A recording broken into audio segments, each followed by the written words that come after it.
Greetings to our dear panelists. For today, we will be presenting to you our product. But before we dive in, we would like to make a quick recap of our study that we used to base this. To start off, our study was entitled The Effects of this School Year's Online Classes on the Sleeping Hours of Senior High School Students at St. Paul University, Manila. Our research sought to know how this new mode of learning, distance online learning, affected the sleeping hours of senior high school students in SPUM. It wanted to acknowledge these effects as its main goal is to help students get good quality sleep. In the end, the researchers' main hypothesis would be that this new normal schooling style does affect the sleeping hours of students. Technically speaking, it makes use of the scripted non-experimental means. These students participated on a digital survey through Google Forms. The participants of this were stated to be grade 12 senior high school students from strands such as AADT, ABM, HUMS, and STEM. In the end, the results showed that these students did receive lesser sleep during these online classes than face-to-face classes. However, when gathering the data on average sleeping hours during and before online classes, it showed that there was no significant effect. On the other hand, students, however, experienced a great deal of physiological, psychological, and emotional changes that might seem alarming. Overall, it seems that online classes do not have a significant difference with face-to-face classes in terms of sleeping hours, but still manages to affect them badly in terms of health, choosing to affect the students' quality of sleep rather than sleeping hours itself. This causes students to encounter high levels of stress, making them susceptible to physiological and psychological problems. That and along with interferences during their work such as technical difficulty, their academic progress seems to be hindered. Sleep has many solutions, and this can be medical, psychological, and at times artificial. The researchers offer an informational approach through their auditory medium of a podcast. And for the podcast itself, Under the Pillow Podcast. The name Under the Pillow Podcast was named about sleep, blatantly speaking, the pillow or bed being a symbol of resting for most. The name all in all talks about a discussion about sleep but taken out of its usual context, explaining that this is a discussion about sleep rather than a sleeping aid. This is an audio broadcasting that discusses topics that relate to sleep and its importance, made to promote more ideal conditions for it and educate its audience with easy-to-digest discussions on an easily accessible platform. The podcast has an advantage in terms of competition as it caters to a specific theme and a specific audience.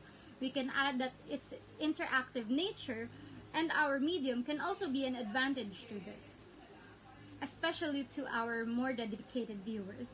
Our goal is to help our audience who might be experiencing some of these problems and stating facts truthfully. Additionally, based on our past research, it shows that we have enough knowledge about this topic that is verified enough to educate others with. This product was made with no grand materials but simply discussions that the researchers have done on Zoom. It does not aim for any profit or revenue. This project was simply compensated through the widespread help that it may bring, a passion project if you will. Our product is innovative as we found a way to execute this podcast effectively, making use of communication apps as I stated before. The videos contain the podcast audio as well as visual aids to further induce a sense of relaxation. Its objectives are to educate, promote better habits for sleep, as well as promoting better quality workspaces that take the rest of their workers into consideration.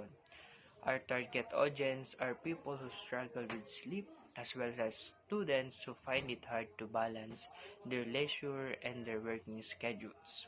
We also welcome a target audience that is specifically invested in betterment of their health or lifestyles. as we stated before, We have this up on an open platform, composed of 3 episodes under a YouTube channel of the same name. This will be talking about such topics of the importance of sleep in students' learning, tips on getting a good night's sleep, and factors that affect a good quality of rest. Here, we'll have a demonstration of the audios that we recorded.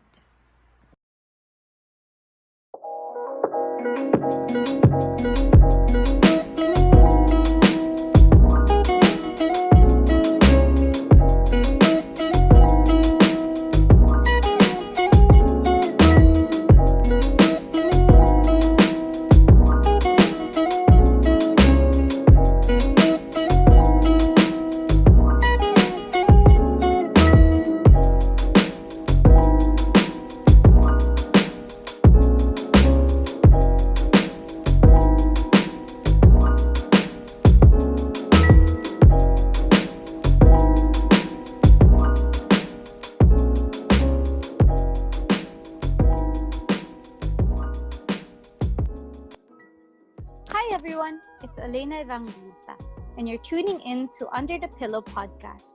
For today's episode, we will be talking about the importance of sleep and how it is essential to students' learning. Well, of course, having good quality sleep is important to all, since sleeping is the strongest ally in our health. We will be focusing on how healthy sleep is crucial to a student's academic performance. Now, sit back and relax, or grab your favorite snack as we enjoy our very first episode of Under the Pillow podcast. Enjoy! Episode 2: Tips and Mannerisms to Improve the Quality of Sleep.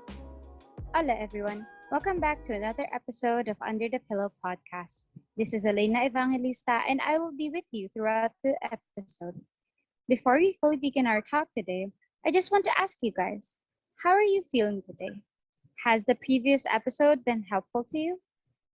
Well, if it has, don't you worry, guys. We still have a lot to share. Today's episode, we'll be talking about the things that affect good quality of sleep. But before that, I just want to thank you guys for supporting our podcast.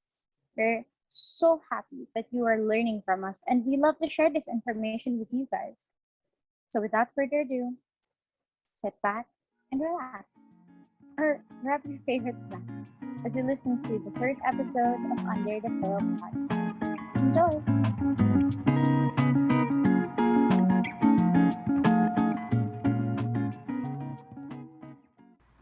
For the researchers, it serves a relevant purpose. Those behind it see that this serves as a gateway in helping others understand their quality of sleep, or rather lack thereof. This is a welcoming statement to be better educated in our mental health and work performance. The promotion of this product will be done through social media so that it may reach wider audiences. Through the use of performative and visual media, we hope to open our project to our audience. We also encourage interaction such as answering questions or giving tips to further our objective of helping those who need it, optimistically aiming to share knowledge and to lend a sense of comfort to those who need to improve their quality of sleep. This is the end of our presentation. Thank you, and we will now be entertaining questions.